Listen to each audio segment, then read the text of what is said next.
You felt so good last night. I won't let you run away from me again. The first thing Nadia Monroe noticed when she woke up was the ceiling, and the fact that it was too high. Her ceiling at home had a water stain shaped like a duck. She'd named it Gerald. But this ceiling was pristine white, cathedral tall, and faintly lit by the gold-gray blush of early morning filtering through floor-to-ceiling windows that probably cost more than her entire apartment building. The second thing she noticed was the warmth pressed against her back. Large, solid, and very, very present. She blinked once, twice, and slowly counted to 10. Then her brain performed what she could only describe as an emergency reboot, the kind of dramatic system restart that happens when you've done something so spectacularly unhinged, and your mind simply refuses to process it all at once. It fed her the information in careful, merciful, fragmented memories of last night. Fragment 1, she was not in her bed. Fragment 2, she was not alone. Fragment 3, the arm draped across her waist, bronze-skinned, lean-muscled, and adorned with a watch that probably cost more than a college education, belonged to the most devastatingly beautiful man she had ever seen in her 22 years of living. She remembered him now. Oh, she remembered him. The bar, the laugh that came out of nowhere, his, low and rich, like something poured slow and warm. The way he'd looked at her from across the room like she was the only person who existed in a crowd of 200. The conversation that somehow turned into 3 hours without either of them noticing. The way he'd tucked a stray braid behind her ear and said, in that low, velvet-smooth voice that should honestly be illegal, "Come home with me." And she, Nadia Renee Monroe, magna cum laude, sensible shoe-wearing, budget spreadsheet making, the most responsible girl in the world, Nadia, had said yes to him. Without hesitating, not even a little, who would have guessed she's got this in her? She pressed her lips together and stared at the ceiling, willing Gerald the water-stained duck to materialize and give her some kind of spiritual guidance. Gerald did not appear, because Gerald was at home, where she should have been. Slowly, carefully, like she was diffusing a bomb made of silk sheets and terrible decisions, Nadia began to inch away from the warm weight behind her. The arm tightened. She froze.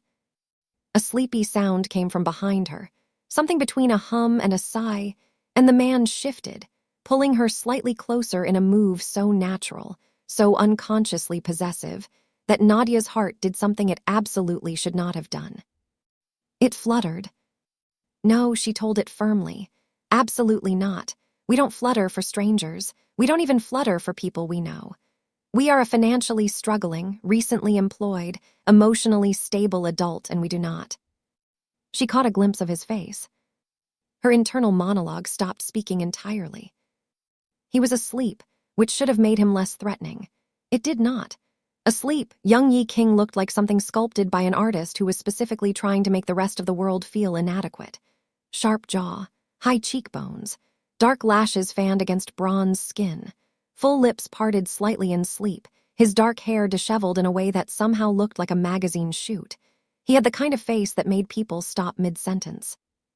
The kind of face that launched not ships, but entire fashion empires and fainting spells. Nadia was, regrettably, not immune. She was also going to be very late for her first day at her new job if she didn't move in the next 4 minutes. She began inching again. This time, she made it to the edge of the bed. She sat up, pushed her long box braids out of her face, and took stock of the room in the thin morning light. It was enormous, modern and spare, but rich in the way that only truly old money ever managed, the kind of space that didn't try to impress you because it didn't need to. A floor-to-ceiling bookshelf lined one wall. A fireplace sat dormant on the other. The nightstand alone probably cost more than her rent. Her dress was on the floor. Her shoes were somehow on the armchair. Her dignity, she noted, was presumably somewhere in the elevator she'd taken up to the penthouse floor. She gathered her things with the quiet efficiency of a woman who had mentally rehearsed walking out of a situation she had no business being in. She stepped into her heels. She fluffed her braids. She took one last look at the sleeping man in the ridiculously large bed and allowed herself exactly 3 seconds of deeply human appreciation. then took a deep breath and walked out. She did not leave a note. She also realized as the elevator descended 40 floors in smooth, expensive silence that she did not get his name, even though he'd looked vaguely familiar. She arrived at her new job with 4 minutes to spare, a coffee she'd grabbed from a cart on the street, and the kind of electric energy that only comes from either extreme anxiety or the most life-altering night of your existence. In Nadia's case, it was both. King Technologies occupied the top 14 floors of one of downtown's most impressive towers, a gleaming architectural statement that somehow managed to look both futuristic and timeless. Nadia had researched the company obsessively during her interview process. Tech conglomerate, 12 subsidiaries, fingers in real estate, biotech, AI development, and about 4 other industries that made her head spin. Founded by the King family, a Korean-American dynasty so wealthy that their last name felt more like a title than a surname. She'd also seen the CEO's photo in the company profile. Once, she'd thought, well, that's unfair. And then she'd moved on, because Nadia Monroe was a practical person. She smoothed her skirt, a fitted black pencil skirt, paired with a rust-colored blouse that her best friend Camille had called stupidly flattering, and stepped through the revolving glass doors. The lobby was hushed and vast, white marble, high ceilings, the kind of quiet that money buys. She approached the reception desk where a woman with perfectly shellacked hair looked up and performed a slow, practiced assessment. "Nadia Monroe," Nadia said, smiling. "I'm starting today, executive assistant to the 32nd floor," the receptionist said, pressing a key card across the desk. "Mr. King's assistant will meet you." "Great," Nadia took the card. "Thank you." She turned toward the elevator bank and pressed the button for 32. The elevator doors opened. She stepped in. So did someone else, arriving from the private entrance on the far side of the lobby, surrounded by 2 security personnel and a man with a tablet who was speaking in rapid Korean. The newcomer moved with the kind of authority that parted crowds without a word. He was wearing a charcoal suit that probably had its own zip code. His dark hair was styled now, perfectly so. His jaw was set. His eyes were fixed on the tablet his assistant was holding, scanning whatever was on the screen with the flat, impersonal attention of a man who made 100 decisions before most people finished breakfast. Nadia looked at him and froze. Apparently the universe had a vicious sense of humor, and she was the punchline. Her karma from last night's act of pleasure found her fast. Because the man in the charcoal suit, the man who stepped into the elevator, like he was clearly someone extremely important in this extremely important building, the same man whose team was now filing in behind him, was no other than the man whose ceiling she'd been staring at 4 hours ago. God, he was the guy from last night. He had held her passionately and whispered glorious words to her as he took her to paradise and back. She didn't leave any note because she wanted to pretend it never happened and didn't want him to find her. She'd even made a mental note never to visit the bar they met last night. Oh God, she was cooked. What were the chances that he worked in the same company? Her brain performed its second emergency reboot of the morning. She prayed he worked in a separate department. Thankfully, he hadn't seen her yet. There was still time to escape, but to where? She was trapped in an elevator. There was nowhere to go. She was literally standing 3 feet from him in a metal box. And then he looked up. Their eyes met. The world stopped. Or at least, Nadia's did.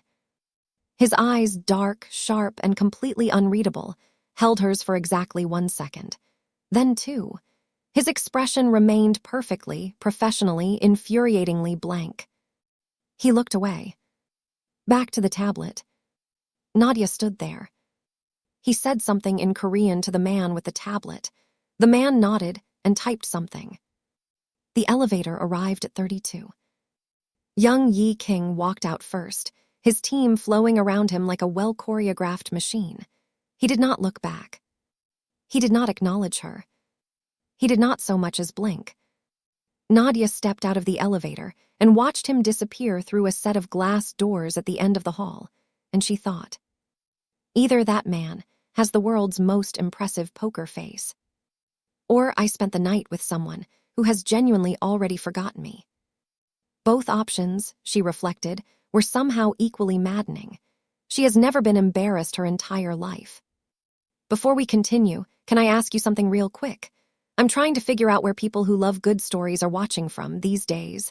Are you team phone in bed, team laptop at work, or team living room TV? Drop a comment and let me know what team you are and where in the world you're watching this story from. I will personally reply to every single comment in the first hour. Hit that like and subscribe button. Now, let's proceed. His name, as confirmed by the gleaming nameplate on the office door that Nadia was now standing in front of, was Young Yi King. CEO, King Technologies, King Global Holdings, King Innovations. King, she counted 6 other King-branded subsidiaries. She stared at the nameplate for a long moment. Of course, she thought, of course it's him. She'd done her research on the company. She'd read the profiles. She'd seen the photo. But photos, even good ones, had been singularly insufficient preparation for the lived experience of Young Yi King, because Young Yi King in a photograph was handsome in an abstract, magazine cover sort of way. Young Yi King in person was a problem. She took a deep breath and squared her shoulders. She was Nadia Monroe. She had a 4.5 GPA, a letter of recommendation from her previous boss that had made the HR director tear up slightly during her interview, and she had survived far worse things than a professionally inconvenient one-night stand. She knocked. "Come in." His voice was exactly as she remembered it, low, even, controlled. She opened the door. The office was enormous, windows on 2 walls, the city spread out below them like a map. Young Yi was behind his desk, jacket off, sleeves rolled to the forearms, reading something in a physical file. He did not look up when she entered. He let her stand there for a full 10 seconds before he acknowledged her presence, which told Nadia everything she needed to know about the next chapter of her life. "Ms. Monroe," he said finally, setting the file down. He folded his hands on the desk and looked at her with the expression of a man assessing inventory. "My previous assistant left under circumstances I won't detail. You come highly recommended. Your qualifications are apparently exceptional." "Thank you," she said. "Don't thank me. It wasn't a compliment, it was context." He picked up the file again. "My schedule is on the system. My preferences are in the onboarding document you should have received.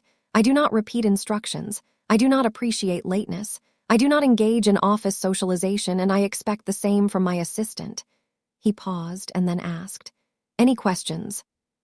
Nadia looked at this man, this cold, precise, utterly composed man, and thought about the way his fingers had done magical things to her last night, the way he had whispered into her ears, telling her that she's got a perfect body and he couldn't get enough of her.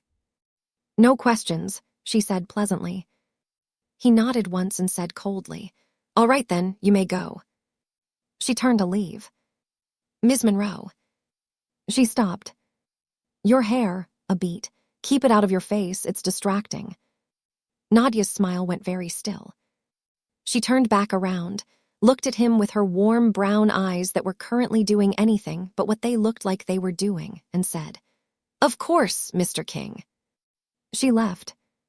She waited until she was around the corner, and then stood in the hallway for exactly 4 seconds, staring at the middle distance. Her braids were flawless.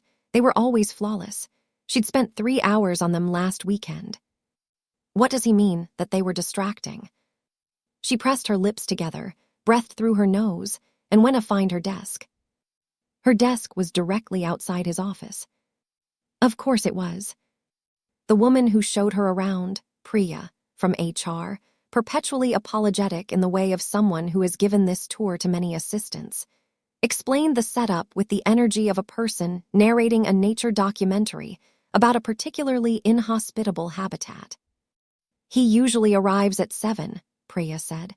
"Sometimes 6:45, never later than 7. His coffee must be gotten from the place 3 blocks over, not the cart downstairs. He tried it once and I think it personally offended him. The order is in the system. His schedule." "I'll figure it out," Nadia said, cutting her off and smiling. Priya gave her the look of a woman who had seen this confidence before. Right, yes, absolutely. She paused at the desk. His last assistant lasted 11 weeks. The one before that, 6. I want you to know that HR department is available to you at any time you feel. Priya, Nadia said kindly, I'll be fine. Priya looked like she wanted to say more. She thought better and changed her mind. Then she took one last glance at Nadia, whispered best of luck, and left.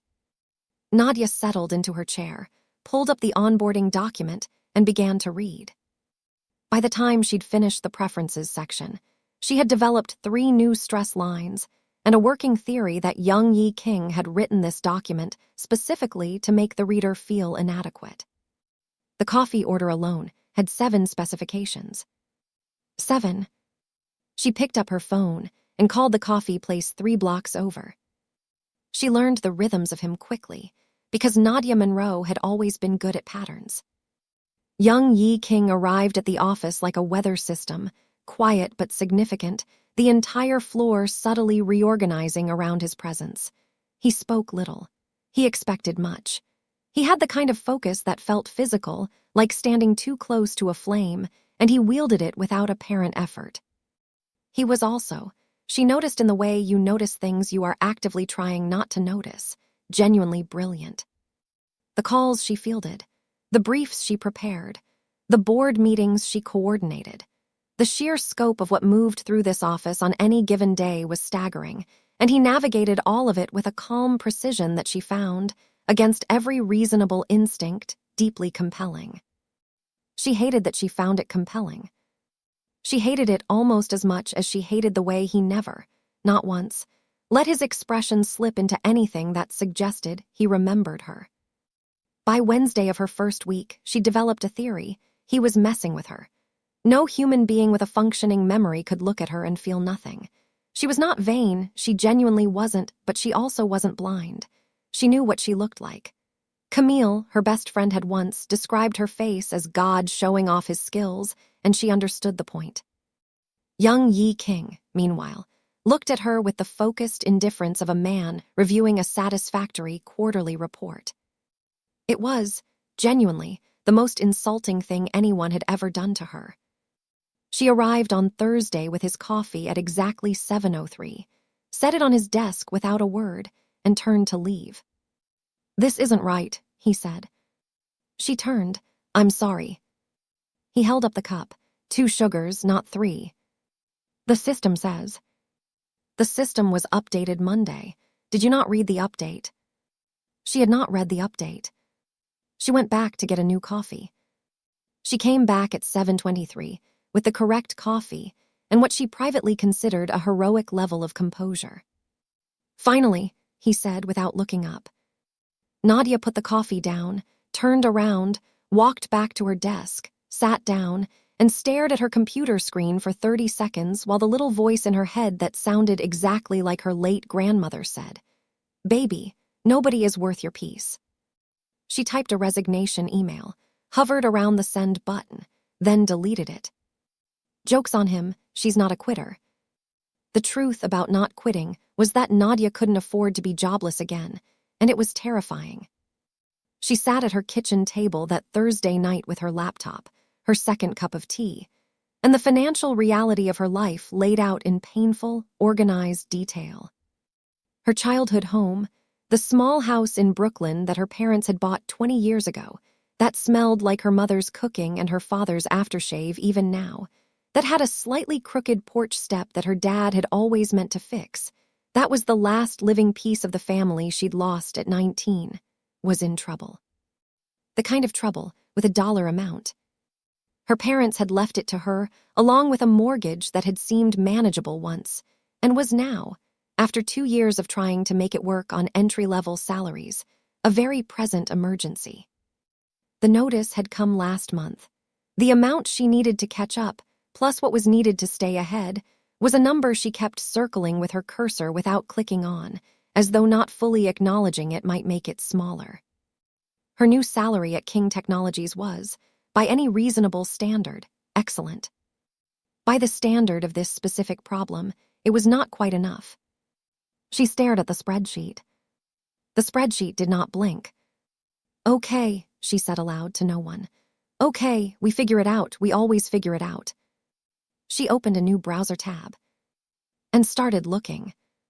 She found it through Camille, which was the kind of thing that could only happen when your best friend was the most well-connected, creatively employed person in the city. "It's a hostess position," Camille said over the phone, while Nadia could hear the background sounds of what was apparently a very good party. "But like, elevated. You're not serving drinks. You're required to accompany high-profile guests. The vibe of the whole room depends on whether the hostesses are giving the right energy." "That sounds like a very creative description of something else," Nadia said carefully. "The club is legit, Natty. I'm serious. It's invitation only. The clientele is like international business people, old money celebrities. The hostesses are basically professional conversationalists. You're there to look pretty, which you already are," she said with a mischievous wink and continued. "Be charming and present, then make these guests feel like they're having the best evening of their lives. The pay is huge." Camille named a number and said it is usually paid per evening. Nadia closed her eyes. She did the math in her head. Then she said what she never believed she would ever utter in her entire life. "Tell me more." The club was called Velour. It occupied the basement level of a building in Midtown that, from the outside, showed no signage and gave no indication of existing. Inside, it was a world unto itself, low lighting in shades of amber and gold, plush seating, the kind of music that felt like it was being played specifically for you. The air smelled like expensive perfume and something warm and woody underneath. It was beautiful in the way that very carefully curated things are beautiful. Intentional, immersive, designed. The owner, a brisk woman named Selena, who had the energy of someone who had seen everything and was impressed by none of it, looked at Nadia for a long moment during the interview. "You've never done this before," she said. "I've never not been able to do something when I set my mind to it," Nadia replied. "Thursdays and Saturdays," Selena said. "Non-negotiable. You're in the main room, you circulate, you converse, you make sure every guest feels attended to.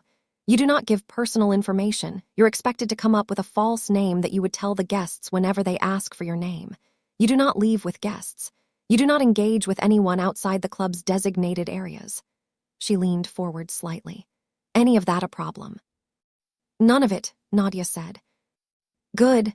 Selena looked at her braids, her face, the easy grace with which she held herself. "You'll need a dress code. We'll provide the first two. After that, you manage your own." Nadia thought, I can do this. And she could. She discovered on her first night at Velour, startlingly good at it. It turned out that the skills that made her an excellent assistant, the ability to read a room, to anticipate what someone needed before they asked, to hold a conversation that made the other person feel genuinely seen, translated remarkably well to this environment. She moved through the room like light through water.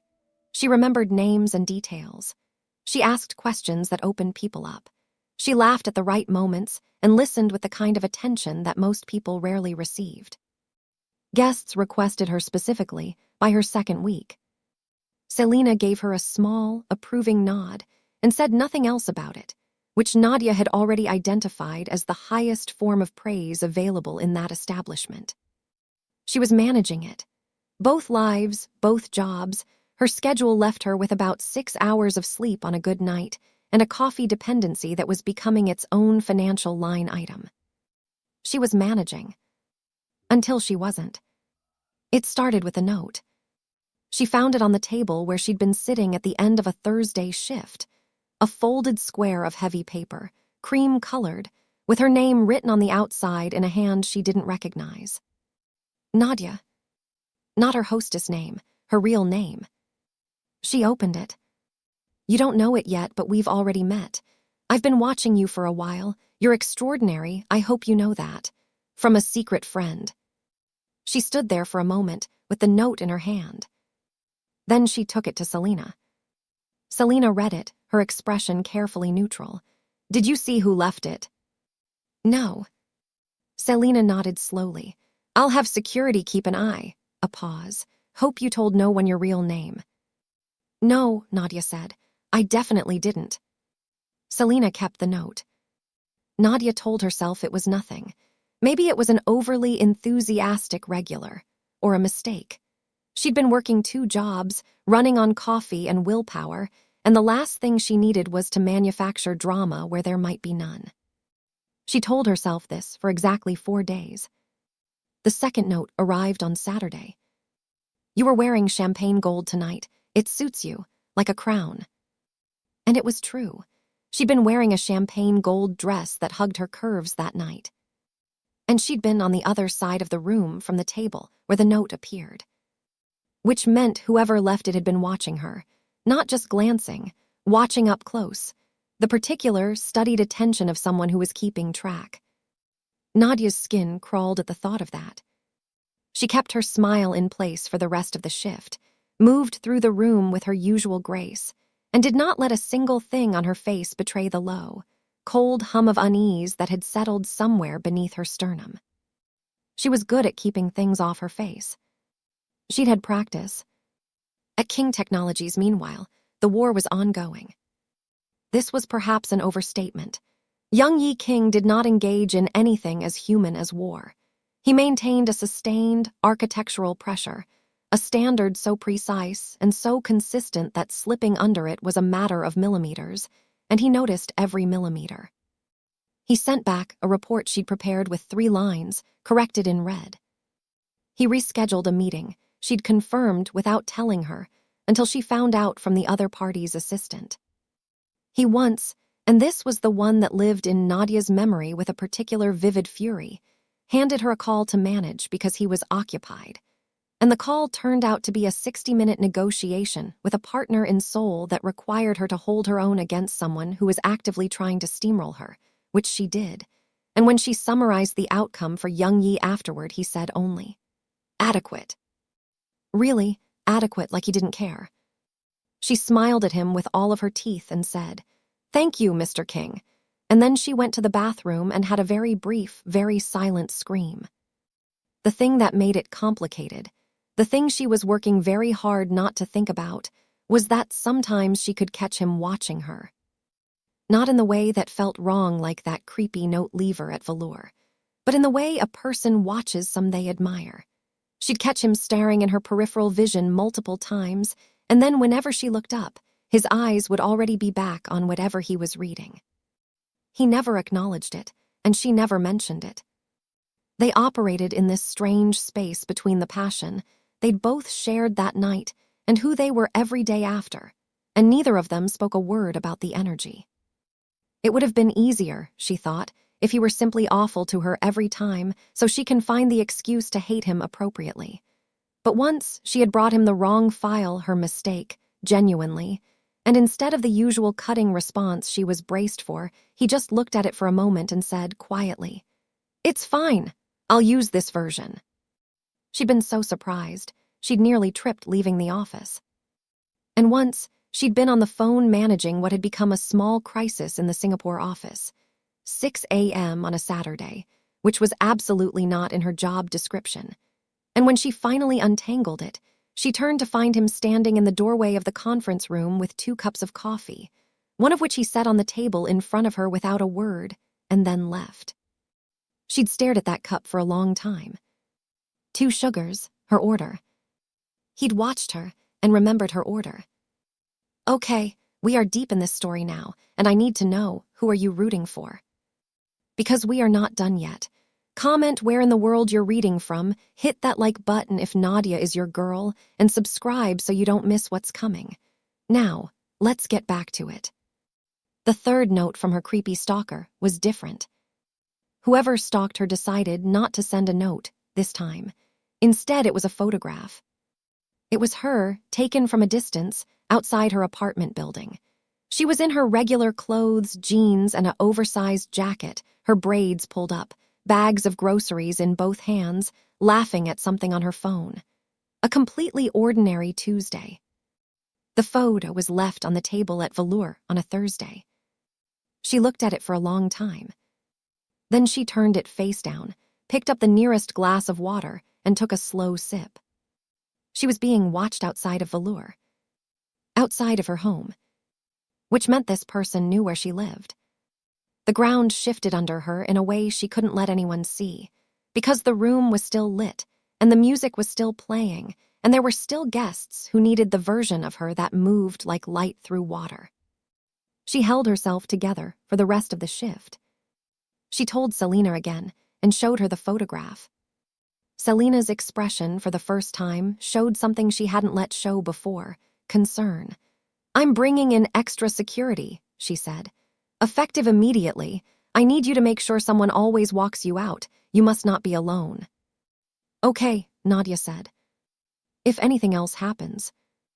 "I'll tell you immediately," Nadia said. She went home in a car service because Selena insisted on it and stared out the window at the city passing by and did the math on fear the way she did the math on everything. What was real? What was the threat level? What could she control? She could control her awareness. She could control her caution. However, she realized that she could not control the low, persistent dread of not knowing who was watching her or why. She did not sleep well that night. Another incident happened on a Wednesday evening. Not at Velour. Not anywhere with security and amber lighting and someone to walk her out. On the street 2 blocks from the King Technologies building, at 8:15 p.m., when she was leaving late after finishing a report for a morning presentation. The street was not empty, but it was not full. Then a man wearing a black hoodie, with half his face obscured, stepped out of the gap between 2 parked cars. She looked at him and realized that he was not someone she recognized. He suddenly reached for her arm and said something quiet, too quiet, words she didn't fully catch.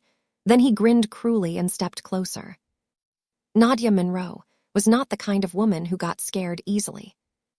She was the kind of woman who had grown up in New York, who had navigated this city since she was 14, who had learned through simple environmental conditioning to trust the part of her brain that said go now.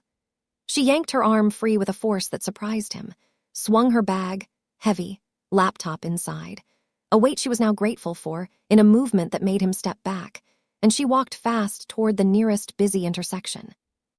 No, she did not run, and she did not look back. Instead, she went into a coffee shop, sat at a table near the back, ordered something she didn't drink, and sat there for 45 minutes until she was sure she wasn't followed. She had a bruise on her forearm where his grip had started to close. She made a mental note to wear a long-sleeved shirt the next day, and she told no one. But young Yi King noticed. She didn't know how. She'd been careful. The bruise had faded to something she could mostly cover.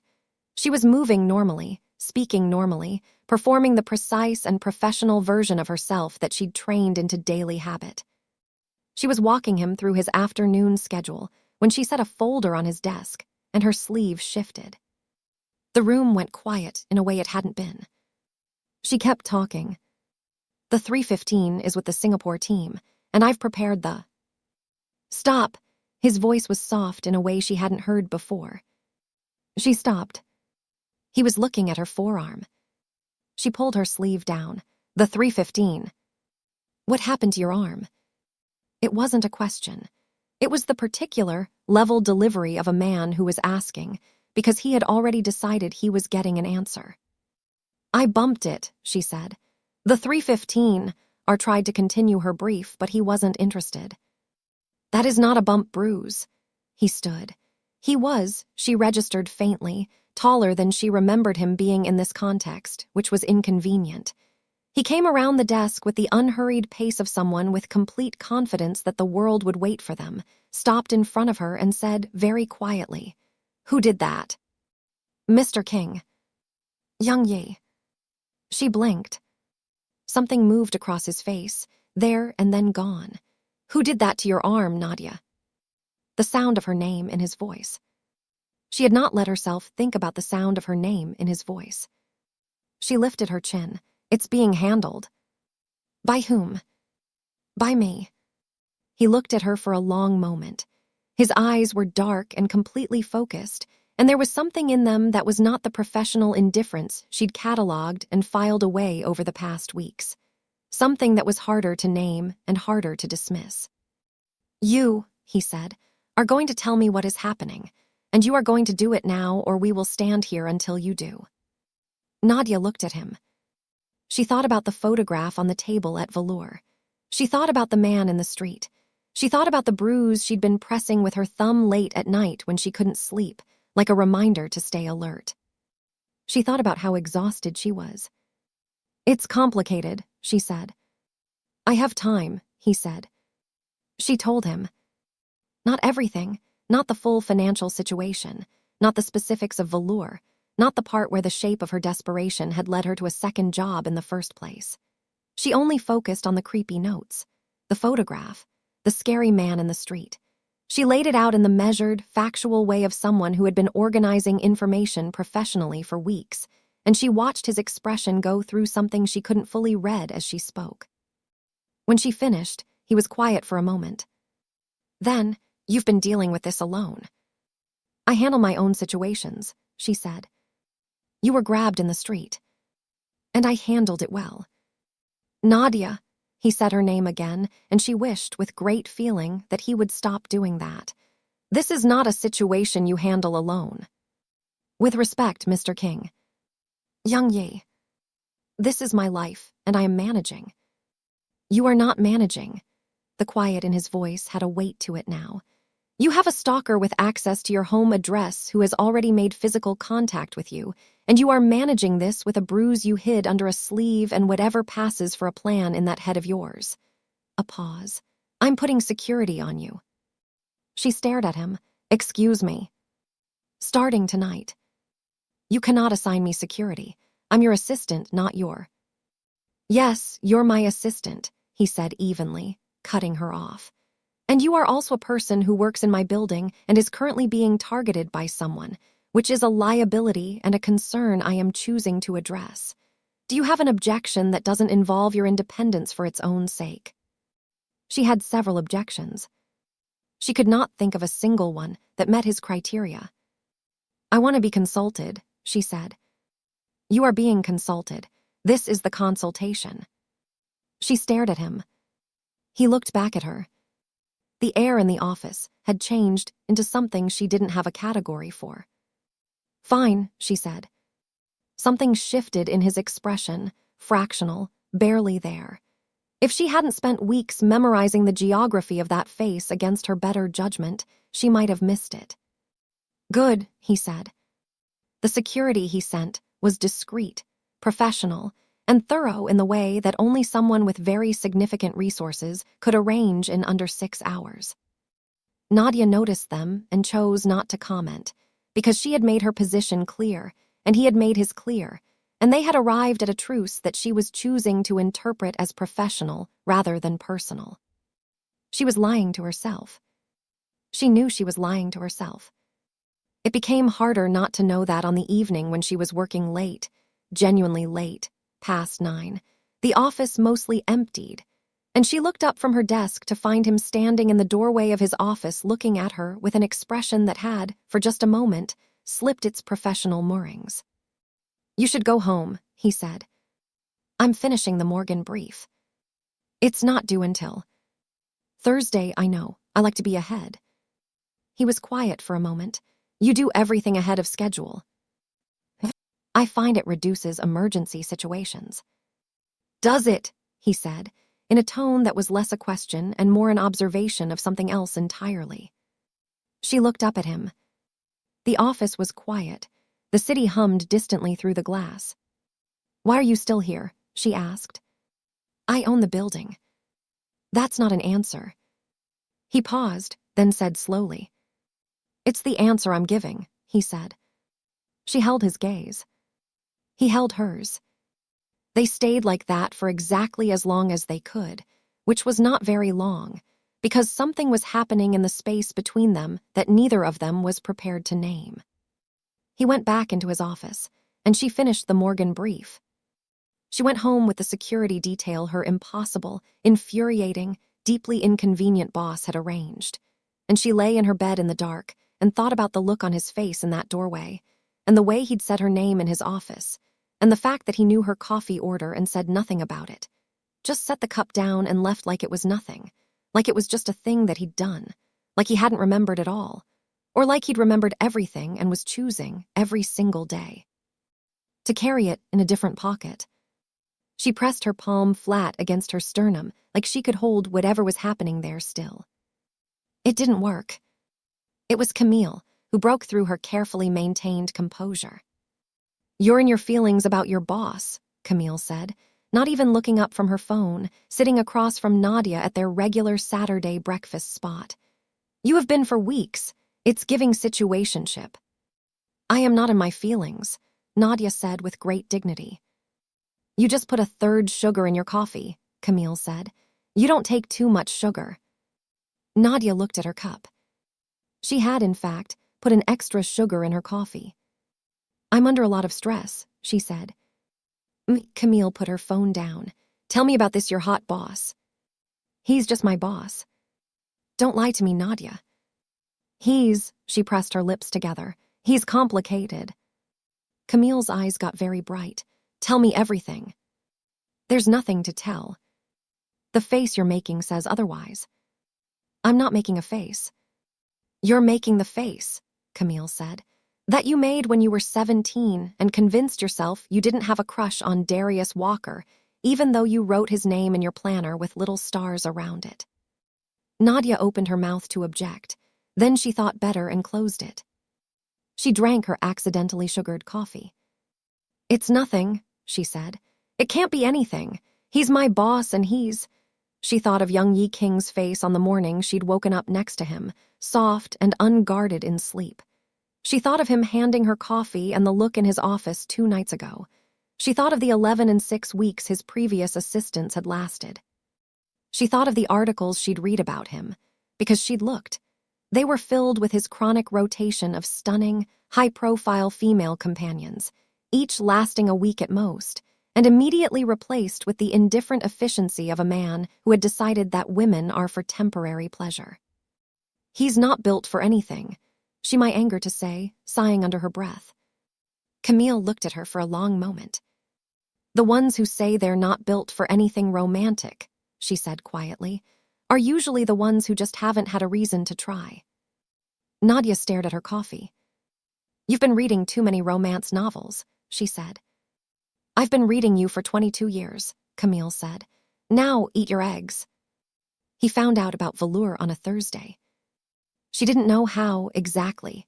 She had a theory involving the security team he'd placed on her, who were good enough at their job that she'd nearly forgotten they were there, and who reported to him, which was something she'd perhaps not fully thought through when she agreed to the arrangement.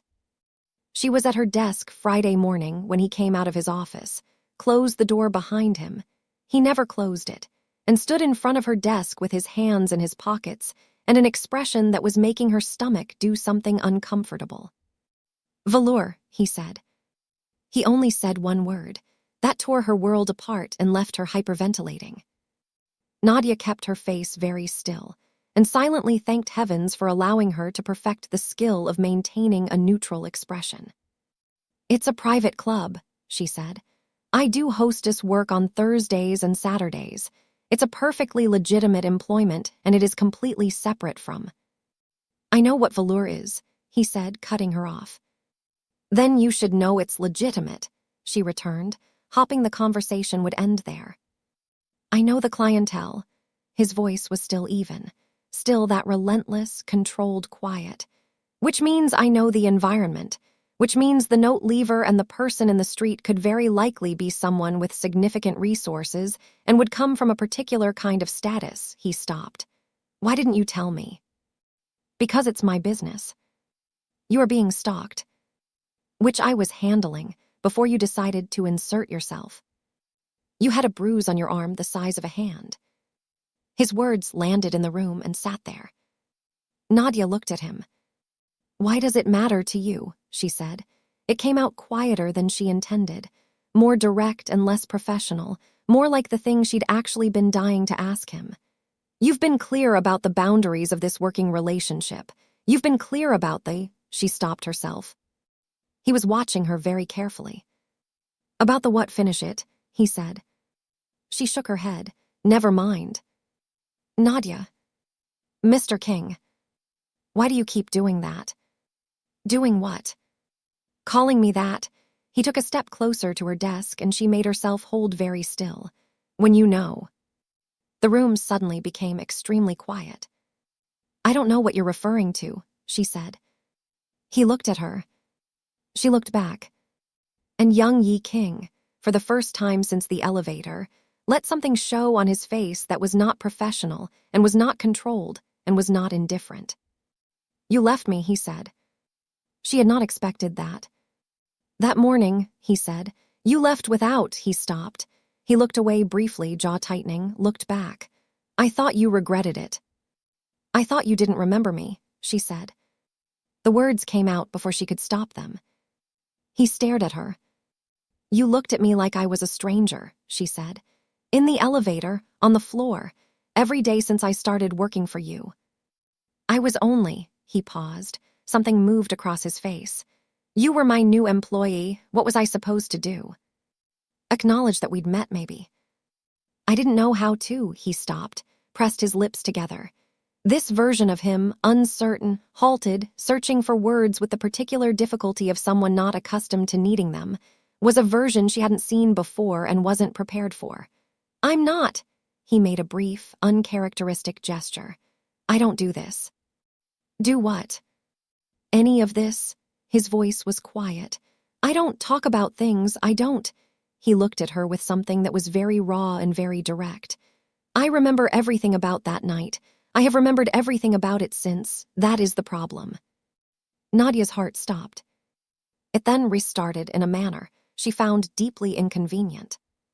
Young Ye, she said. He closed his eyes briefly at his name and her voice. We can't, she said. I know. You're my boss. I'm aware. And you, she made herself say it, you have a reputation, I've read.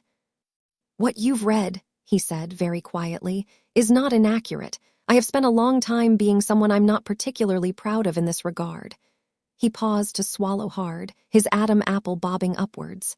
Nadia, I am not asking you for anything. I am simply, he stopped, then continued. I am just tired of pretending I don't know you. She looked at him for a long moment. The city hummed outside the glass, and then she whispered quietly against her will. Me too. Two things happened simultaneously in the week that followed. The first, she and Young Yi arrived at a fragile, unnamed arrangement. They decided not to label it, but the pretending game stopped. He said her name without attaching anything formal to it. She stopped bracing every time she walked into his office. He asked her once quietly how she was doing, not about work, just that question, standing in the corridor with 2 cups of coffee, and she told him the truth. Tired, but okay. He nodded like that mattered to him. Like it was something he was going to carry. She told herself not to read too much into that. But her stupid heart read too much into it. The second thing was that her stalker escalated. The security team flagged it on Wednesday. A car had been observed outside her apartment building 2 nights running. A luxury car, which was more sophisticated and therefore more alarming. It means her stalker must be someone with enough resources, and he was patient. When Young Yi's head of security, a quiet, watchful man named Director Lim, briefed her in the conference room on Thursday morning, she listened with the calm attention of someone who was doing the math on fear, while simultaneously doing the math on why this person had her home address and had been watching her for weeks. We've been able to identify 3 instances of contact, Lim said. The notes, the photograph, the street incident. The photograph was taken with a telephoto lens, professional equipment. The notes were printed on paper with no identifiable origin. Whoever this is, they are not operating impulsively. Which means they have a plan, Nadia said. It would suggest that, yes. And they want something specific. Almost certainly. She thought about the guests at Velour, the rotation of faces, the ones who'd requested her specifically. She thought about the night, 3 weeks ago, she could place it now, when she'd had a conversation with a guest who'd given only his first name, who'd been charming and a little too attentive, and who she'd handled with the professional grace she'd developed for exactly those situations. I might know who it is, she said. Lim looked up from his notes. She told him about the guest, the name, what she remembered of his face. By Friday morning, Lim had a full name and a profile. And that was when young Yi King, who had been in the room for none of this briefing, but who had apparently been provided the summary report by Lim within the hour, came to find her. He was controlled. He was always controlled. But there was something in the way he was standing in the doorway of the conference room, the particular set of his jaw, the flatness of his voice, that told her this was controlled with effort. "The man has a history," he said. "There have been complaints before, too, both from women, both in hospitality contexts, both that didn't result in formal action." "I know," she said. "Lim told me. He won't get near you again." "I know that, too." He was quiet for a moment. He was looking at her like he was taking stock of something, of her, of this situation, of the particular constellation of events that had brought them to this room. "I should have done more sooner," he said. "You didn't know sooner." "I should have asked sooner." A pause. His jaw tightened fractionally. "I was maintaining distance. I thought that was the appropriate." He stopped. "It wasn't appropriate. It left you without someone to turn to." "I had people to turn to." "Did you use them?" She said nothing. "Exactly," he said, very quietly. "You carried this alone because you didn't trust anyone enough to set it down, and I made that worse by making myself unavailable." He crossed the room and sat in the chair across from her, which was not something he did. He didn't sit in her spaces. She went to his and looked at her directly. "I'm sorry." Nadia looked at him. 2 words she would not have predicted from him in 1,000 years. "You're terrible at showing it when you care about something," she said. The corner of his mouth curved into a smile. "I'm aware," he said. "You have 11 and 6 weeks of assistant turnover to prove it." 7 weeks, he said. "What?" "Ms. Aucaffer, my last assistant, lasted 7 weeks. Lim tends to round up." He paused, watching her, and then continued, "And she left for a promotion, which I arranged. So the rounding up is uncharitable." Nadia stared at him. "You arranged her promotion," she said. He looked faintly uncomfortable. She was qualified and underutilized. It was illogical. "Young Yi," she couldn't help it. "You are the most confusing person I have ever met." He looked at her. "Likewise," he said, and the way he said it made her stomach drop cleanly off a shelf. They finally identified the stalker. Lim handled it with the efficiency of someone who did this as a profession and did it well. 2 members of the security team. A very private and extremely direct conversation. The kind of conversation that was not audible to anyone not in the room, and that resulted in a formal police report, a restraining order, and a very clear understanding, communicated through legal channels, that any further contact would have consequences of a severity that the man's considerable resources would not insulate him from. Young Yi did not attend this conversation in person. He didn't need to. The name alone, King and the lawyers attached to it, and the very visible presence of his security team were apparently sufficient to communicate what needed to be communicated. Nadia found out about it afterward. She found him at his desk, late on a Tuesday, the office quiet, the city dark outside the glass, and she stood in his doorway and looked at him. "Thank you," she said. He looked up from whatever he was reading. "You didn't have to do any of that," she said. "Technically and professionally, you were under no obligation." "I was under every obligation," he said. "That's not how employment works." "It's how I work." He set the file down. "Come in." She came in. She sat in the chair across from his desk, which was where she sat for meetings and briefings and professional conversations. He was looking at her in a way that was not professional and was not a meeting and was not going to be filed under briefings. "The house," he said. She went still. "I had someone do a preliminary on," he paused, watching her expression. "The financial situation. With the property, I know about it." She stared at him. "You had someone look into my finances." For the first time in the history of her knowing him, he looked genuinely uncomfortable. I was looking for information about the stalker situation, and the search was comprehensive, and I should have stopped digging before it reached that point. I admit. Young Yi. I know. That is an enormous invasion of privacy. I know, he said. I'm sorry. That is the second time I have apologized to you in a week, which is strange. He stopped. I'm usually not apologetic by nature. I've noticed, she said. I don't intend to resolve your financial situation without your agreement, he said carefully. That is not something I would do unilaterally, but I want you to know that it is. He searched for words. It is a solvable problem if you want it solved. She looked at him for a long moment. My parents bought that house, she said. It's all I have left of them. Something moved across his face. I know, he said quietly. I don't want it solved by someone else, she said. I want to solve it, I just need, she pressed her lips together, time and the right job. She looked at him, which I have, so. He nodded slowly.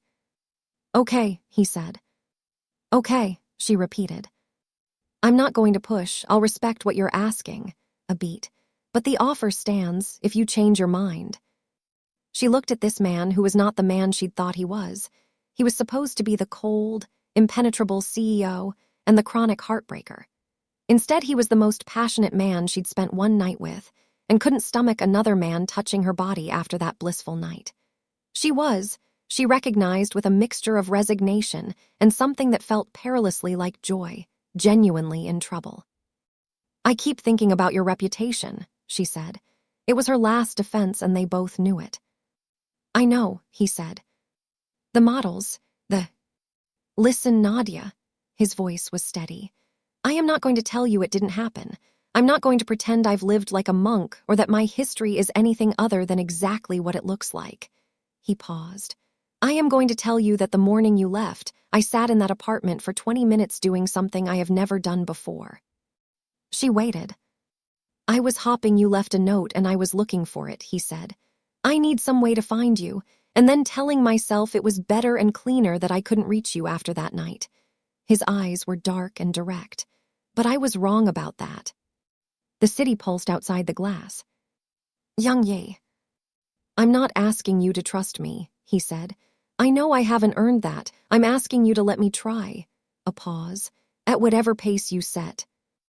Nadia Monroe, who had survived so much, who had lost her family and held onto their house and put herself through school and managed 2 jobs and a stalker and an impossible boss without letting anything crumble, looked at this man who was asking her something that was both very simple and very complicated, and felt, somewhere in her chest, something that had been very tightly wound begin, fractionally, to ease. You'd better be serious, she said. I'm never anything else. That's actually both your best and worst quality, she said. I'm aware, he said, invading her personal space. She didn't quit Velour immediately. She went back one more time, on the Saturday after everything with the stalker was resolved, and also because Selena had told her she didn't have to and that somehow made her want to. She moved through the room one last time with the easy grace she'd developed over weeks, said her genuine goodbyes to her loyal clients, and told Selena she was moving on. Selena gave her a look that she could not entirely read. You found a better option, she said. I found a sustainable one, Nadia said. Good. A pause. You're very good at this, you know, the part about connecting with people. I know, Nadia said. I'm going to find somewhere better to use it.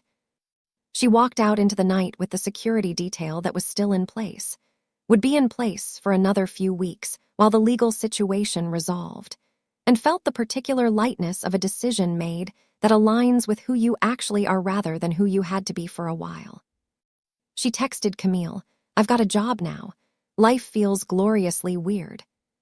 Camille texted back 3 seconds later. Text me the details immediately or else I'm heading over. She smiled at her phone and didn't reply.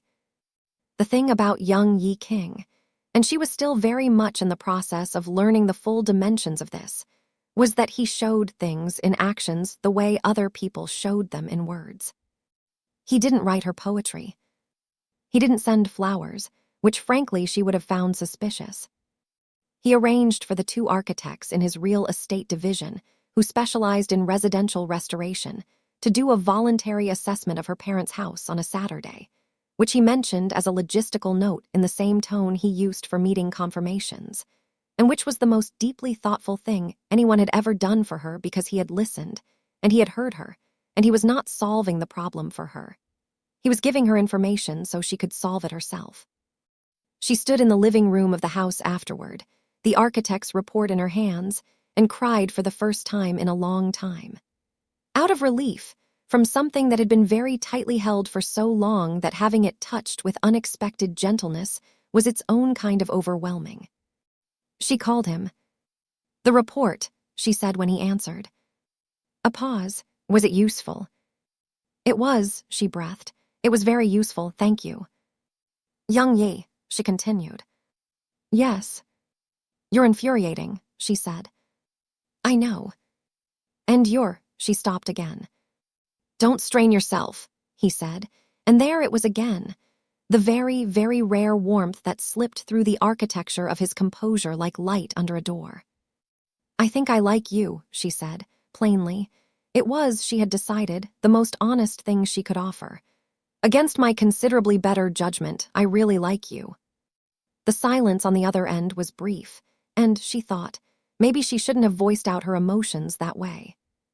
"That sounds good to hear," he returned, as if he'd needed to hear it and was now returning to operational capacity. "That's all you have to say." "No," he said, "but I'd rather say it in person." Her heart did the fluttering thing again, and then she smiled sweetly. She was done arguing with it. Epilogue. 6 weeks later, King Technology's executive assistant position was still occupied by Nadia Monroe, which made it the longest tenure the position had held in 3 years. Priya from HR mentioned this with visible relief at a company event. Nadia smiled and said nothing. The house was still hers. The architect's report had outlined a restoration plan that, combined with her salary and a payment restructuring she'd negotiated directly with the bank, because she was Nadia Monroe and she made things happen, was now on a realistic timeline. She'd stood on the crooked porch step the previous weekend and thought about her father, who'd always meant to fix it, and decided she was going to leave it crooked. On purpose. It was hers. The restraining order was in place. The legal process was grinding forward with the efficient weight of young Yi's considerable legal team behind it. The security detail had been scaled back to what Lim called a precautionary baseline, and what Nadia called honestly probably unnecessary but fine. Young Yi King was still the most complicated person she'd ever known. He was also the only person who had ever brought her coffee at 6 a.m. without making it mean anything except that he'd noticed and paid attention and decided to act. Which was, she'd decided, what love looked like from someone who hadn't known how to do it yet. They were not rushing, and they were not labeling it. Rather, they were figuring it out at whatever pace she set, which was careful and sure-footed, and not without a very particular kind of joy.